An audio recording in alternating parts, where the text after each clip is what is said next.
চেষ্টা করি দূরে থাকার, কিন্তু কিছু গীবতের ভয়াবহতা জানার পর চেষ্টা করি দূরে থাকার, কিছুদিন পর আবার গীবত হয়ে যায়। এখন গীবতের তওবা কিভাবে করব, এর থেকে দূরে থাকার উপায় কি?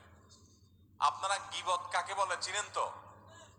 নবী সাল্লাল্লাহু আলাইহি সাল্লাম বলেছেন, আতাদরুনা মাল গীবাহ, তোমরা কি জানো গীবত কাকে বলে?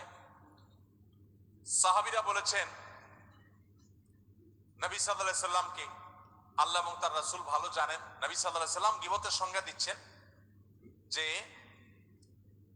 গীবত হলো যিকরুকা আখাকা মা ইয়াকরাহুহু, তুমি কারোর পিছনে যদি এমন কিছু বলো যেটা তার সামনে বলে সে মনে কষ্ট পাবে, এর নাম গীবত। এখন একটা মানুষের সামনে বললে সে মনে কষ্ট পাবে, এটা তার পেছনে বলতেছেন, লোকটা এখানে নাই, তার অগোচরে আরেকজনের কাছে বলতেছেন, এটার নামে কি গীবত। এখন যদি সেই দোষটা তার মধ্যে থাকে তাহলে তাহলেও কি গীবত হবে? কি বলেন? গীবত হবে। আমাদের দেশে যারা গীবত করে সবাই কম বেশি গীবত অনেক সময় হয়ে যায়, আমাদের দ্বারা, আল্লাহ আমাদের মাফ করুক। গীবত করার ক্ষেত্রে কিছু লোক আছে যারা গীবত করে, গীবত করার সময় শয়তান তাদেরকে একটা মাসআলা সাপ্লাই করে। কি সাপ্লাই করে? একটা মাসআলা। কোন মুফতি সাহেব দেয় না, কে দেয়? শয়তানে। মাসআলাটা কি জানেন?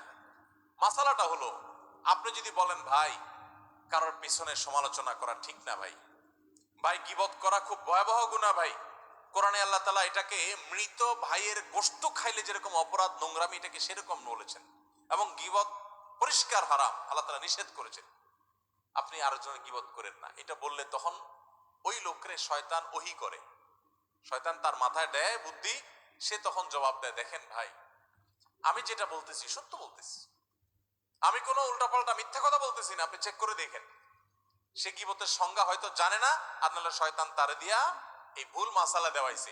আরেকজনের পেছনে আপনি কোনো কথা বললেন, যে কথাটা সত্য, কিন্তু তার সামনে বললে সে কষ্ট পাবে, এটা সত্য হওয়া সত্ত্বেও কি হবে?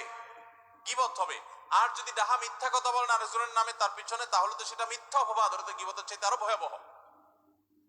আবার শয়তান আরেকটা মাসালা শিখায় দেয় যারা গীবত করে তাদেরকে, সেটা কি জানেন? সেটা হলো, বলে যে ভাই যদি নিষেধ করে ভাই কারোর পিছনে সমালোচনা করা উচিত না, বলে যে ভাই আমি তার সামনেও বলতে পারবো, এরকম বেটাগিরি দেখায় না কিছু লোক? তো বলতে হবে, আপনি যদি এত বড় বেটাগিরি দেখানো মানুষ হন, তাহলে তার সামনে গিয়ে বলেন, পিছনে কেন বলতেছেন? ইসলাম বলে মানুষের প্রশংসা হবে পেছনে, আর তার ভুল ত্রুটির সমালোচনা হবে তার সামনে।